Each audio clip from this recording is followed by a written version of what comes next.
Bienvenue sur le podcast Autrement. Aujourd'hui, j'ai l'honneur et le privilège de recevoir Marie-France. Allô Marie-France! Allô Lauriane, tellement contente de jaser.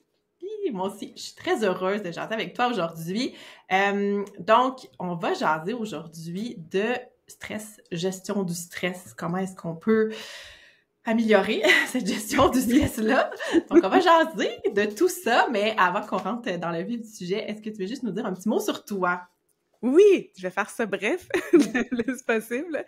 Donc moi, j'ai fait un baccalauréat en communication télé. Je me suis retrouvée rapidement en journalisme et j'étais partout. Je courais les plus grands tapis rouges, j'interviewais les grandes stars. Vraiment la job glam dont tout le monde rêve. Et au sommet de ma carrière, ben j'avais la page la plus lue du Journal de Montréal et je me disais, oh my God, j'ai réussi. Sauf que là, les diagnostics commençaient à s'accumuler. J'avais été diagnostiquée avec la maladie d'Hashimoto, qui est une maladie auto-immune de la glande thyroïde. On arrivait à 2015, je venais de lâcher le monde culturel parce que je réalisais bien que ça allait pas du tout. Je venais d'être diagnostiquée avec l'intestin irritable. Puis à travers tout ça, ben j'avais toujours eu des symptômes. Mais là, il y a le syndrome des ovaires polykystiques qui s'ajoutait à tout ça. Et je me disais, OK, là, ça fait beaucoup de symptômes. Puis à ce moment-là, ben les symptômes géraient ma vie. Fait que ça allait vraiment pas bien. C'était des ballonnements, des crampes abdominales tout le temps. Pire de ma crise, c'était 5 aliments que je pouvais manger sans trop de réaction dans mon frigo, de la fatigue chronique intense, de la déprime, j'arrêtais pas de prendre du poids malgré tout ce que je faisais, l'entraînement intense et tout. Et là, je me disais, ça se peut pas que ma vie ressemble à ça. C'est impossible. J'avais à ce moment-là 31 ans, puis je me disais, non, je me rends pas à 40 ans à ce rythme-là, je peux pas vivre comme ça. Puis, en bonne journaliste, je me suis dit, ben je vais commencer à me renseigner. Fait que j'ai commencé à m'éduquer sur le sujet pour découvrir que dans le monde, parce que j'avais exploré évidemment tout dans le monde de la médecine et tout, puis je trouvais pas de répit. Donc, je me suis dit, mais il y a quelque chose d'autre qui doit exister, là, parce que ça se peut pas. Tu sais, tout dans le corps est conçu pour s'autoréguler, pour bien aller, pour assurer ta survie. Pourquoi, là, mon corps fait défaut et se rebelle même contre moi? Donc, j'ai commencé à m'éduquer, puis j'ai fait, OK, j'ai commencé à étudier le yoga. Là, j'ai vraiment trippé. Ça m'a aidé à calmer mon système nerveux. Je suis allée étudier la naturopathie. J'ai étudié la PNL, qui est de la programmation neurolinguistique. Donc, comment refaire son mindset. J'ai étudié, là, je termine mes études en ostéopathie. Alors, j'ai étudié vraiment plein de champs pour finalement réaliser que je travaillais beaucoup au niveau du système nerveux sans le savoir. Donc là, je suis allée me chercher des outils en neurohacking pour... D'abord, c'était vraiment pour moi. C'était pour apprendre à me réguler moi, à me gérer. Puis finalement, ben j'en parlais aux gens autour de moi. Puis même avant que je recommence mes études, mes amis me disaient toujours « Mais t'as tellement un don pour vulgariser les choses, tu sais, faut que t'ailles étudier dans un domaine quelconque de la santé. » Puis je me disais « Ben non, tu sais, j'étais habituée, je courais les Fashion Week, puis j'avais fait ça en culturel, après ça en mode beauté, fait que j'étais dans toutes les Fashion Week, mais ça me nourrissait pas, j'étais toujours « OK, what's next? » Tandis que là, quand j'étais dans cette sphère-là, puis que j'avais un sentiment réel de faire une différence dans la vie des gens, mais ça me nourrissait tellement.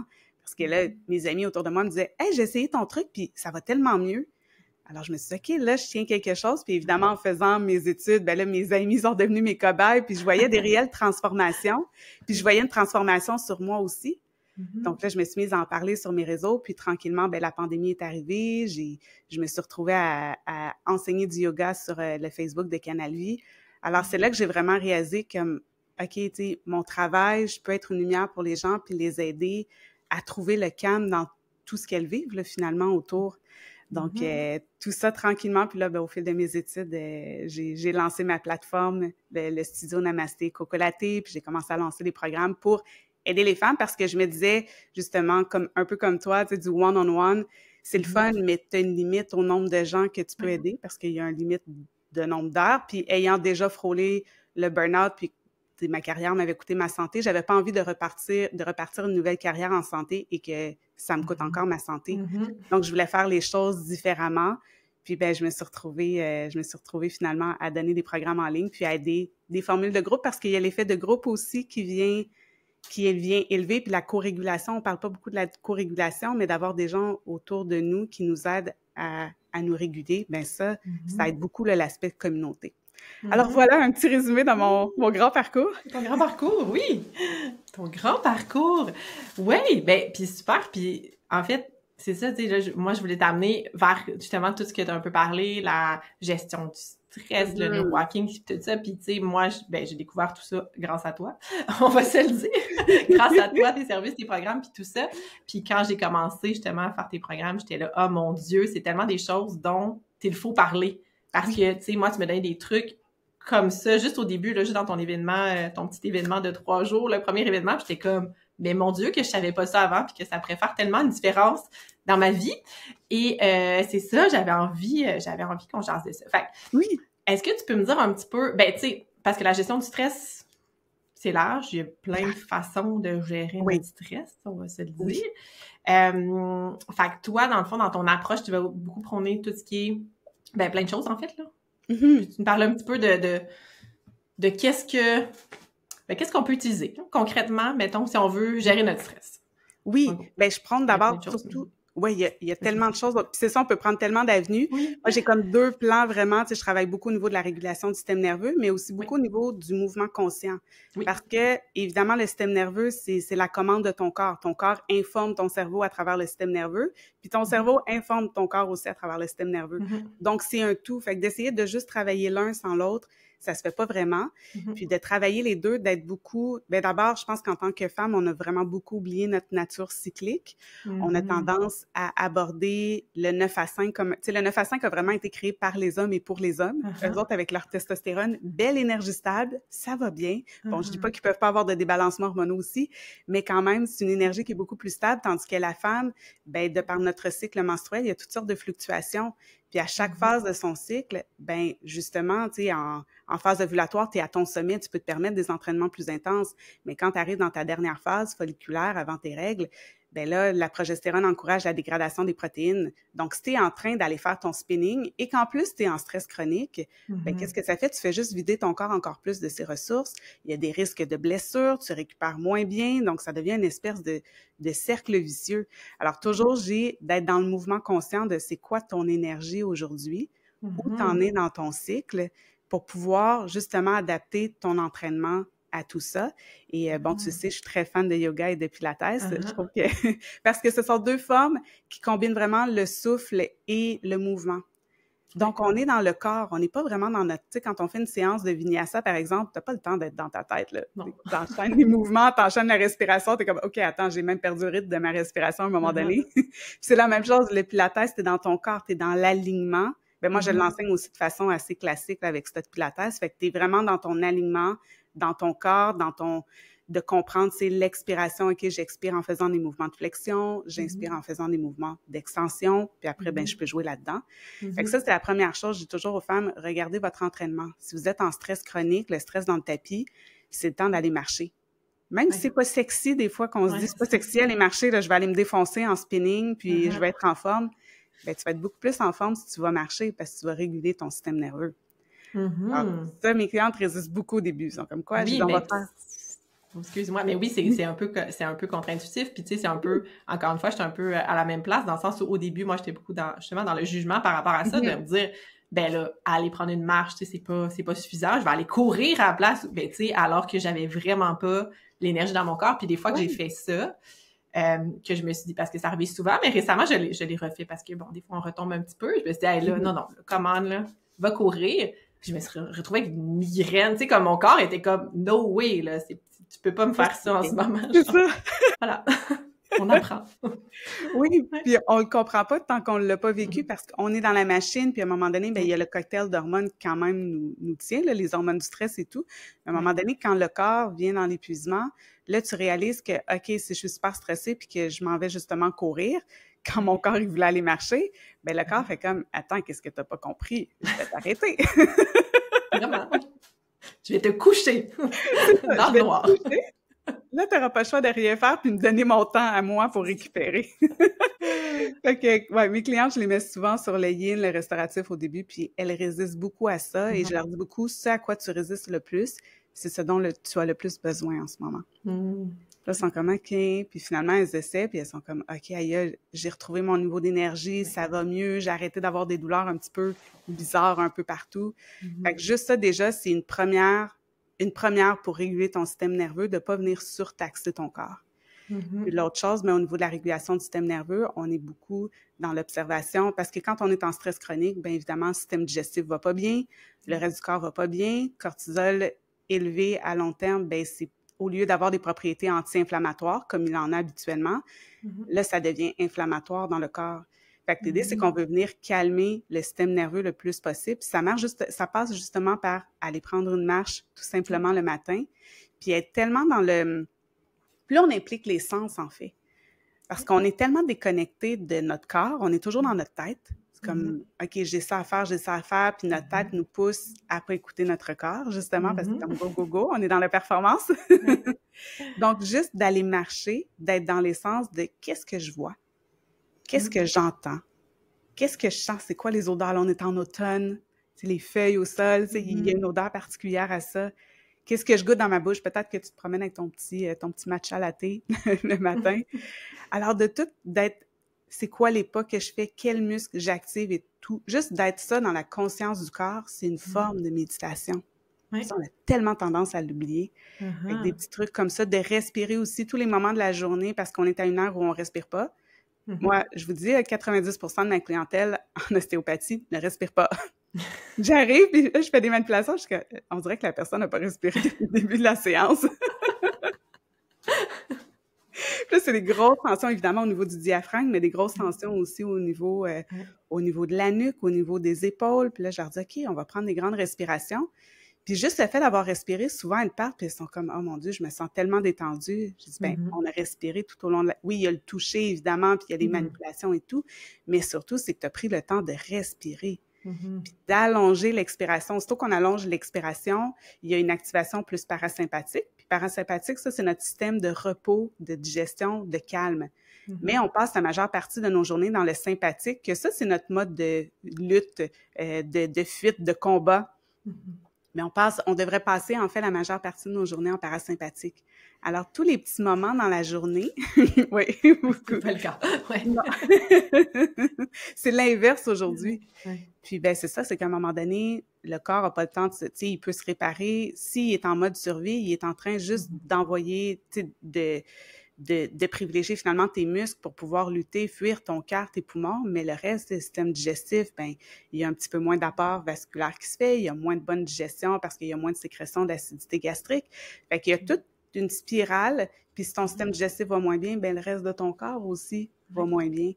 Fait que le stress a des impacts vraiment très, très grands sur l'ensemble du corps, puis après ça, ben si ton système digestif, ton corps va pas bien, ton cerveau va pas bien non plus, fait qu'il y a beaucoup de brouillard mental et tout.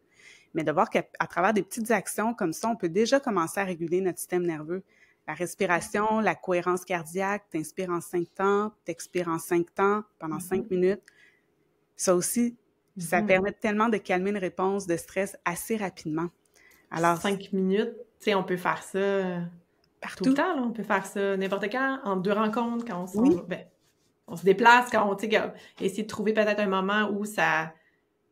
où on peut l'intégrer. Je pense dans notre horaire aussi, c'est peut-être un peu un défi, là, mais de se dire, OK, à ce moment-là, je vais le faire, ou à la limite, on se met une alarme, je sais pas, quelque chose aussi. Oui. Respire. Bien, c'est ça, j'ai à mes clientes au début, je leur dis, mettez une alarme à toutes les heures de respirer. Un rappel, là, ceux qui ont un iPhone, vous pouvez mettre des rappels, mettez un rappel à toutes les heures de respirer. Ça a l'air drôle au début, tu te dis, ben voyons, faut que je me rappelle de respirer. Oui, on en est là. Donc, de juste prendre le temps de te calmer, puis c'est un moment que tu prends pour toi.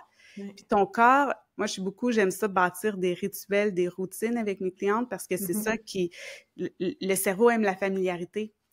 Et si tu crées pas quelque chose de familiarité quand tu es dans un état de stress chronique, ça fonctionnera pas parce que le cerveau, il est tellement en mode survie, il peut pas gérer des éléments de nouveauté. Alors souvent, ce qui arrive, c'est qu'on essaie de tout changer quand on a le sympathique dans le tapis, on essaie de tout changer, puis rapidement, qu'est-ce qui arrive? On devient insécure, le corps peut pas gérer ça, puis on retourne dans nos vieilles habitudes. Puis là, on se tape sur la tête en disant « Mais moi, je suis pas capable de gérer ça, je suis pas capable de faire ça. » Ça devient tout un cercle vicieux qui encourage, parce que les pensées toxiques encouragent aussi le système sympathique. Donc, ça devient tout un cercle vicieux. Fait que j'ai toujours le plus petit pas possible.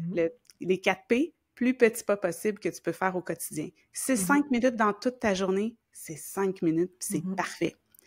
Tranquillement, là, on va moduler. Quand l'habitude est bien implantée, bien là, on va travailler à en ajouter une autre. Vraiment, un petit pas, oui, un petit pas à la fois. Puis c'est c'est ça, je pense que c'est réaliste pour tout le monde de faire ça, Mhm. de se dire, OK, je vais Oui. trouver une stratégie, une technique, une astuce, puis je vais l'intégrer, puis je Mhm. vais le maintenir pendant un bout de temps jusqu'à temps que ça soit, ça fasse Que ça partie, en fait, devienne- de ma routine, là, finalement. Ben, c'est ça. Puis je le dis Mhm, souvent aussi, d'incorporer ça avec d'autres habitudes. Tu sais, au même titre que vous avez des habitudes au quotidien, je mhm, déjeune, je me brosse les dents et tout. Fait que d'incorporer, ben, peut-être pendant que je suis en train de me brosser les dents, OK, ben, je suis en train de respirer. mhm, Juste ça. Fait que c'est mhm, facile, je l'ai intégré à une routine qui est déjà là. Fait que pour mhm. le corps, c'est pas, il va dire, OK, c'est bizarre qu'elle fasse ça, mais OK. Puis je le fais, puis là, à un moment donné, tu le répètes à tous les jours, puis ah, ben, c'est une seconde nature. Je me brosse les dents, puis je prends le temps de respirer en même Ouais. temps. Fait que ça, c'est beaucoup plus facile aussi d'incorporer, de jumeler des habitudes qu'on a déjà Ouais. ensemble. Puis de, Mhm, finalement, tu sais, ça devient, OK, ben, j'intègre, je m'en vais m'entraîner, par exemple, 3 fois semaine. Ben, 3 fois semaine, je vais intégrer des exercices de respiration, justement. mhm, Pendant cette séance-là, je vais prendre un petit 5 minutes à la fin pour juste respirer.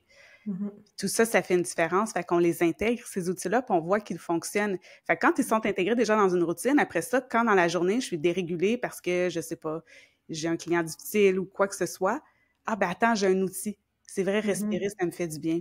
Puis là, on y Mhm. revient, puis on parvient à juste calmer son système nerveux puis voir ça de manière un petit peu plus, avec un peu plus de recul, finalement. Ouais. Ben oui, clairement. Puis tu sais, c'est drôle, j'ai un exemple exactement de ça. Tu sais, moi, j'ai commencé à faire du tapping aussi. Oui. C'est du petit tapping Oui. à cause, ouais, de ma fille, justement, pour qui j'ai fait du tapping pour sa gestion Oui. des émotions. Vraiment drôle. Je me suis dit, OK, je vais l'essayer moi aussi. Pourquoi pas, moi aussi, faire ça. Mais oui. Fait que je le fais. Puis tu sais, des fois, justement, j'ai comme quelque chose qui m'arrive, comme un moment de stress ou quelque chose, une émotion qui arrive qui est pas... Puis là, je me dis, OK, comme gestion d'émotions, je vais faire mon tapping 3, 4 fois. Je vais gérer ça. Parfait, ça va mieux, je suis plus calme. Je passe à autre chose. Fait tu sais, c'est quelque chose que c'est ça que je faisais. J'aurais jamais fait ça avant. J'aurais jamais dit, Mm. ah, mon Dieu, je vis une émotion. De reconnaître que tu vis une émotion Oui. stressante ou quelque chose comme ça, Oui. première chose. D'être à l'écoute de ça. OK, tu sais, je me sens pognée dans mon corps, tu Oui. sais, mon système digestif, mon estomac Mhm. me dit, mes intestins font, il y a quelque chose qui se passe ici. De reconnaître ça, puis d'agir tout de suite, de respirer tout ça. Mais tu sais, Oui. c'est ça, ça demande aussi quand même une conscience de Oui. soi, puis d'être à l'écoute de son Oui. corps, de son ressenti, là. Oui, c'est pour ça Ouais. que souvent aussi, pour quelqu'un qui est complètement ben, j'en ai des clientes là, même qui viennent en ostéopathie, en naturopathie, puis tu sais, le corps crie depuis longtemps, Ouais. puis elles sont juste déconnectées du corps. C'est Mhm. comme, mais qu'est-ce que tu sens? Puis elles sentent même plus le stress. C'est comme, ben, je me Mhm. sens pas stressée. Je suis comme, mais t'as les épaules ici, tout est raide dans ton corps. Ton corps est prêt à lutter continuellement, tu sais. Fait que juste de commencer par le mouvement, d'être dans le mouvement conscient, puis de dire, OK, ben, je vais aller faire, tu sais, une séance de yoga, il y a quelque chose de très, très humble, qui nous Mhm. rend très humble parce que tu Mhm. es confronté à tes limites. Tu sais, souvent, Mhm. si tu vis en stress chronique aussi, la flexibilité n'est pas nécessairement au rendez-vous parce que justement, tes muscles sont prêts à lutter ou à fuir. Mhm. Donc là, d'arriver dans une séance de yoga, tu n'as pas le choix d'être à l'écoute de ton corps. Parce que c'est ton corps qui dit aïe, je peux pas faire ça. Fait que je leur dis souvent, commence par une séance de yoga. Tu vas peut-être trouver ça challengeant au début, mais déjà, ça va t'apprendre c'est quoi les limites de ton corps puis où t'en Mhm. es. Puis là, à un moment donné, ben c'est ça, les valves ouvrent, puis c'est comme, OK, ben j'avais pas réalisé qu'il y avait tout ce lot-là d'émotions en arrière de tout ce que je vis, que je gardais à l'intérieur, puis j'étais complètement déconnectée de ce qui se Mhm. passe à l'intérieur de moi. Parce que Mhm. le langage du corps, c'est beaucoup les émotions. Tu sais, on a une émotion, il y a quelque chose de physique à l'émotion. Donc, mais on fait la sourde oreille à tout ça parce que on prône la performance, puis c'est comme, ben Mhm. mets tout ça sous le tapis, puis go, continue, Ouais, continue. continue. Go, go, go. Ouais. Mais le Y a corps pas est le temps. pas mais non, c'est ça, le corps est pas fait pour ça. Le corps est fait pour avoir des moments de repos. Puis le repos, tu sais, je veux qu'on déconstruise aussi quelque chose. Le repos, c'est productif. Parce Mhm. que le repos, dans le fond, ton corps, il travaille, lui, à se réparer, à digérer, à faire tout le ménage dont il a besoin, tout son entretien de base. Alors, Mhm. le repos, c'est pas privilégié dans notre société de Mhm. surproductivité, Non. mais c'est essentiel, puis c'est productif pour ton corps. Ouais. Ah oui. Puis même pour ton mental, hein, Ah j'oserais oui, dire, là, ben oui. clairement. Oui, oui, absolument. Le cerveau a besoin de s'ennuyer pour être dans la créativité. Mhm. Puis ça, on se laisse pas le temps de s'ennuyer. Puis je m'inclus aussi la première, là, j'ai toujours Mhm. mêlé un projet, puis des fois, je suis comme, OK, là, je vais juste m'asseoir, m'ennuyer un petit peu, laisser les réponses monter. Ah, ah, oui, définitivement. Ouais, super. Ben oui, puis je trouve ça, tu sais, tu parlais tantôt d'aller marcher puis tout ça, puis c'est moi, un de mes grands défis, quand j'ai commencé à faire ça, c'est justement de ne pas penser parce que Puis, tu sais, je le fais des fois encore, ça dépend justement de mon état d'esprit puis de comment je me suis gérée avant et après. Fait qu'il y a des moments où je suis comme dans ma marche, en vraiment pleine conscience, puis là, je mets une méditation guidée souvent parce que sinon, mon cerveau, je le sais, je pars dans partout, mes idées, je pense à plein d'affaires.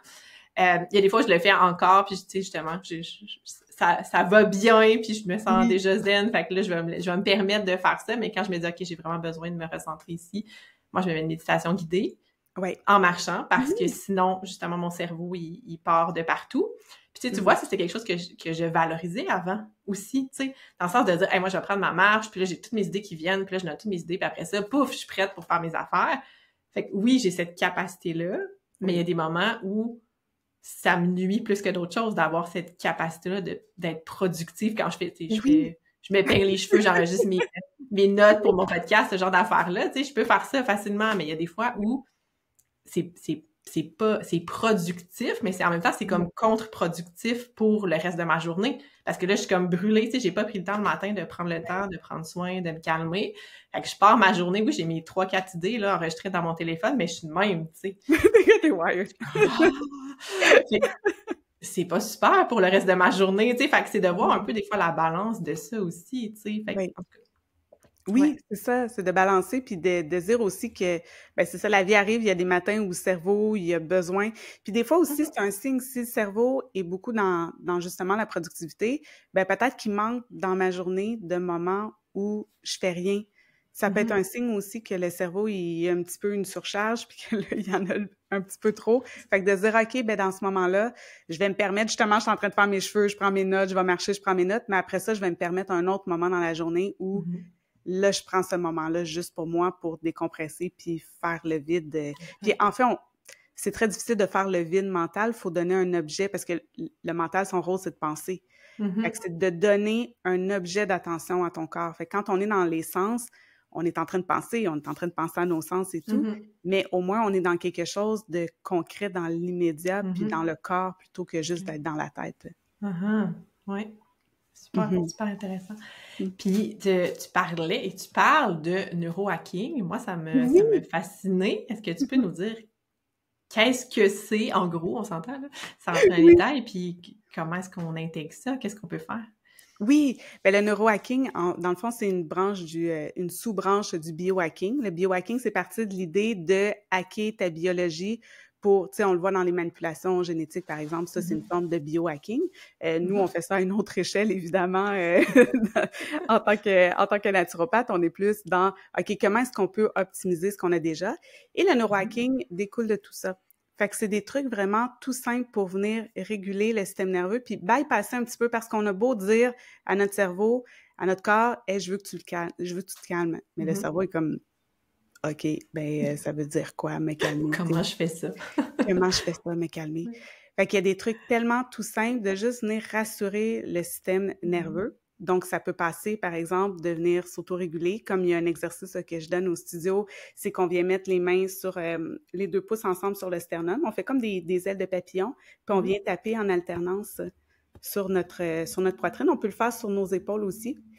Puis juste ça, de respirer profondément, ben ça vient apaiser instantanément le système nerveux. C'est comme il y a quelque chose de rassurant tout ça.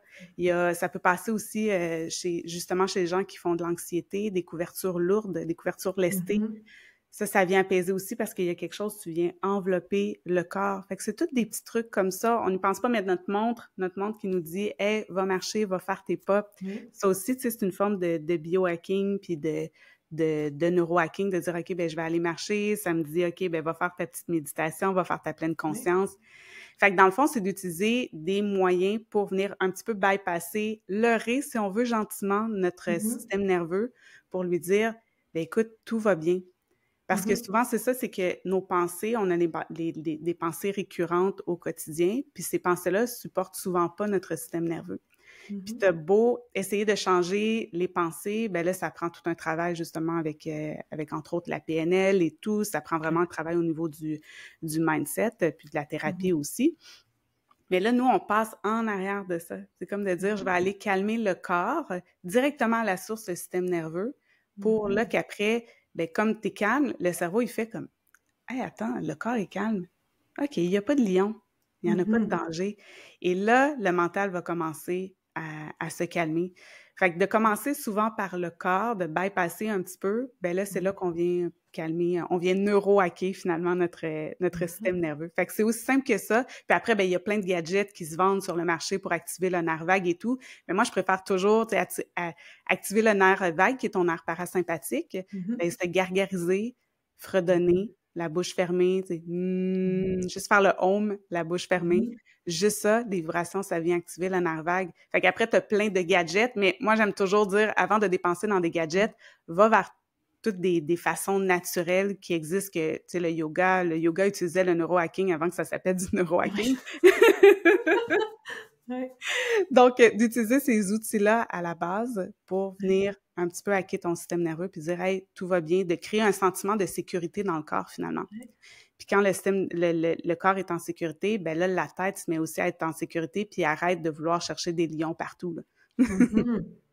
Ben, moi, je trouve ça fascinant parce que des fois, justement, gérer ses pensées, son mental, tout ça, c'est pas toujours facile. C'est quelque chose sur lequel on peut travailler, puis on peut développer plein de trucs, on peut écrire, bref, il y a plein de choses qu'on peut faire là, pour gérer notre mental, notre mindset, tout ça.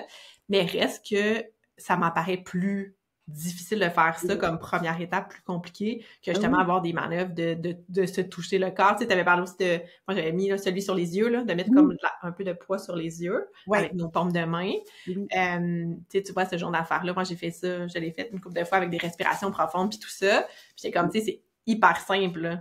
Hyper simple, puis là, ça fait ton corps, ton système nerveux, ton corps, il va comme juste se calmer. Puis c'est ça, c'est comme, tu sais, c'est vraiment, pour moi, c'est vraiment un petit pas qui est comme facile, on parle de petit pas tantôt, qui est facile à faire, à intégrer, puis qu'après ça, il va te permettre d'être peut-être en meilleure posture de là, d'essayer de gérer, à la limite, tes pensées à ce moment-là. Oui, exactement. Oui. Je suis calme. C'est ça, parce que si t'es pas régulé, ton corps va pas bien, puis que ta tête va pas bien, les deux s'entretiennent, tu sais, on est un tout, là, c'est pas vrai que la tête est déconnectée du corps. Fait que si t'essaies puis je trouve, en tout cas, de mon parcours, c'était beaucoup plus difficile, puis j'ai commencé évidemment par là, j'ai fait de la thérapie, j'ai fait de la PNL, puis je me disais, mais OK, c'est beau travailler le mindset, mais il y a quelque chose dans le corps qui travaille un petit peu contre moi, puis c'est le système nerveux qui est juste coincé en mode alarme. Mais là, de commencer à travailler avec des techniques sur le corps pour aller gérer le système nerveux, ah, OK. Et là, mes pensées sont plus calmes. Puis justement, ça veut pas dire que t'auras plus de pensées stressantes ou quoi que ce soit, mais tu peux les attraper. T'as un espace de recul et tu te dis, wow, attends, cette pensée-là, elle me supporte pas du tout, puis elle supporte pas mon système nerveux, pas du tout. OK, je vais la tasser un petit peu. Oui, ça te permet d'être disponible pour faire ce travail-là. Oui, absolument. Yes. Super! Super! Hey, merci Marie-France pour tout ce Tellement plaisir. Partage, ces trucs et tout ça. Puis tu sais, j'aurais envie de dire à la fin pour comme conclure ça, justement, ce que tu disais tantôt, là, le plus petit pas possible. Oui. Essayez de voir dans votre quotidien, dans votre vie, dans votre routine, y a-t-il quelque chose que vous pouvez intégrer ici maintenant ou demain matin? Oui. Une chose à la limite, une petite chose. Ouais. Puis le maintenir, le mettre en place, que ça devienne quelque chose justement qui devient quasiment automatique, comme mes respirations, mon yoga, ma marche du matin, que j'aurais jamais pensé faire il y a même pas un an de ça, tu sais. Fait que des fois, c'est vraiment juste de commencer de l'essayer puis de voir peut-être les effets que ça a sur vous, puis après ça, d'essayer d'intégrer d'autres choses graduellement. Le plus petit pas possible, ça, c'est le mot d'ordre. Yes, super. Merci beaucoup, Marie-France. Puis là, si les gens veulent te voir, te suivre, voir ce que tu fais, où est-ce qu'on te trouve? Oui, ben il y a mon Instagram, évidemment, @mfpellerin, où je suis super active. En fait, avec @mfpellerin, vous me trouvez absolument sur tous les réseaux. Puis, j'ai évidemment le studio aussi virtuel Namasté et Cocolaté. Donc, vous avez toutes les infos, namastécocolaté.com. Puis, j'ai aussi des beaux programmes d'accompagnement et je prends aussi encore quelques clients en pratique privée. Donc, ça me fera plaisir de vous aider, peu importe où vous en êtes sur votre cheminement. Super, je vais mettre tous les liens aussi dans la description de cet épisode. Encore un grand merci, Marie-France. Mille merci!